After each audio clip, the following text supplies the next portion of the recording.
ติดคักโอ้ยสถานีรถไฟฟ้าพี่น้องฮอดแต่นี้สุดจุดปุดมาหลักสองอะ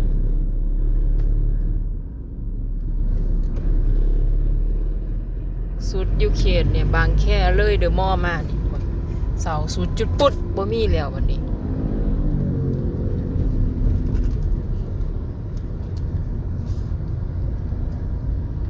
โรตีติดพี่น้องเส้นนี่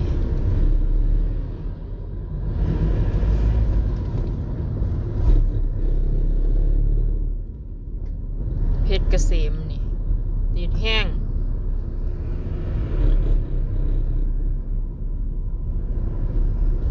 5 โมงช่วงเลิกงาน